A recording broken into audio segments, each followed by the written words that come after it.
गांव के किनारे एक छोटी सी टूटी झोपड़ी थी, जहां रमू और उसकी मां शांति देवी रहते थे। रमू जब सिर्फ 5 साल का था, तभी उसके पिता इस दुनिया को छोड़कर चले गए। उस दिन के बाद शांति देवी की दुनिया बस अपने बेटे तक ही रह गई। गरीबी इतनी थी कि कई बार घर में खाने तक को नहीं होता था। लेकिन मां ने कभी बेटे के सपनों को भूखा नहीं सोने दिया। सुबह होते ही वो दूसरों के घरों में झाड़ू पोछा करने चली जाती और रात को थकी हुई आंखों से बेटे को पढ़ते हुए देख मुस्कुरा देती। वो हमेशा कहती, रमू, तू बड़ा अफसर बनेगा। तेरी माँ भले भूखी रह जाए, लेकिन तुझे पढ़ाएगी जरूर। रमू भी माँ की मेहनत देखकर जी जान से पढ़ाई करता था। एक दिन शांति देवी हमेशा की तरह मालिक के घर पोछा लगाने गई। लेकिन मालिक की बहू ने गुस्से में कहा, अब तुम बूढ़ी हो गई हो, धीरे धीरे काम करती हो, कल से आने की जरूरत नहीं। ये सुनते ही शांति देवी के पैरों तले जमीन खिसक गई, क्योंकि उसी काम से घर चलता था और बेटे की फीस भरती थी। उस रात उसने खाना नहीं खाया, बस अंधेरे में बैठकर सोचती रही, अब रमू की पढ़ाई कैसे होगी। अगले ही दिन वो गांव के ईंट भट्टे पर काम मांगने पहुंच गई। तेज धूप, जलती मिट्टी, कमजोर शरीर, लेकिन मां के इरादे मजबूत थे। वो भारी भारी ईंटें उठाती, हाथ छिल जाते, पैरों से खून निकलता, फिर भी मुस्कुराकर पैसे जोड़ती रहती। रात को जब रमू फोन करता तो वो झूठ बोल देती, बेटा, मैं बिल्कुल ठीक हूँ, तू बस पढ़ाई कर। लेकिन फोन करते ही दर्द से करा उठती। शहर की दूरी। कुछ साल बाद रमू बड़े शहर पढ़ने चला गया। उसकी मां ने अपने कानों की आखिरी बालियां बेचकर उसे शहर भेजा था। स्टेशन पर जाते समय मां ने उसके हाथ पकड़कर कहा, बेटा, चाहे कितनी भी बड़ी नौकरी मिल जाए, अपनी मां को मत भूलना। रमू की आंखें भर आईं, लेकिन शहर पहुंचते ही उसकी जिंदगी बदलने लगी। धीरे धीरे पढ़ाई, बड़े लोग, नई दुनिया। और फिर एक दिन वो बिना मां को बताए दूसरे शहर चला गया यूपीएससी की तैयारी करने। उसने सोचा, अगर मैं सफल नहीं हुआ तो मां को दुख होगा, इसलिए उसने अपना नया पता तक नहीं बताया।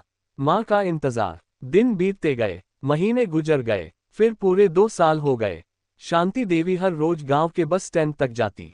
जब भी कोई बस या गाड़ी आती, वो दौड़कर देखने लगती, शायद मेरा रमू आया हो। लेकिन हर बार निराशा हाथ लगती। गांव वाले ताने मारते, तेरा बेटा शहर जाकर तुझे भूल गया। लेकिन मां हमेशा कहती, नहीं, मेरा बेटा ऐसा नहीं है। रात को वो बेटे की पुरानी किताबों को सीने से लगाकर रोती रहती। बड़ी खबर। एक दिन गांव में खबर आई, रमू आईएएस बन गया। पूरा गांव खुश हो गया। लोग टीवी पर उसका इंटरव्यू देखने लगे। शांति देवी खुशी से रोने लगी। उसने आसमान की तरफ देखकर कहा, देखो जी, हमारा बेटा कलेक्टर बन गया। लेकिन उस खुशी में भी दर्द था, क्योंकि बेटे ने अब तक मां को याद नहीं किया था। नई जिंदगी, पुरानी मां। कुछ समय बाद रमू ने शहर की एक पढ़ी लिखी लड़की से शादी कर ली। उसने मां को शादी में भी नहीं बुलाया। शांति देवी को ये बात गांव वालों से पता चली।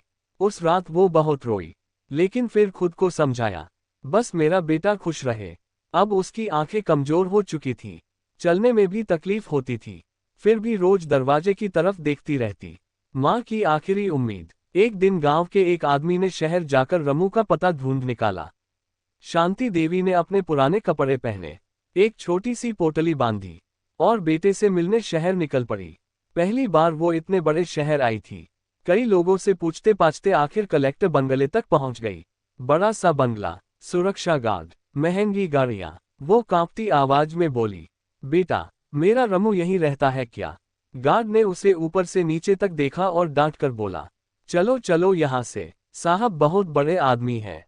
शांति देवी हाथ जोड़कर बोली, मैं उसकी मां हूं। लेकिन किसी ने विश्वास नहीं किया। वो गेट के बाहर बैठकर रोने लगी। सबसे दर्दनाक पल। उसी समय रमू की गाड़ी बंगले में दाखिल हुई। मां ने दूर से उसे देखा और कांपते हुए आवाज लगाई, रमू, बेटा। रमू ने जैसे ही वो आवाज सुनी, उसका दिल कांप उठा। उसने मुड़कर देखा, फटी साड़ी, कमजोर शरीर, कांपते हाथ। लेकिन वो चेहरा उसकी मां थी।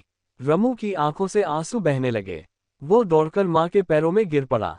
मां, मुझे माफ कर दो। शांति देवी रोते हुए उसके सिर पर हाथ फेरने लगी। मुझे पता था, मेरा बेटा मुझे कभी नहीं भूलेगा।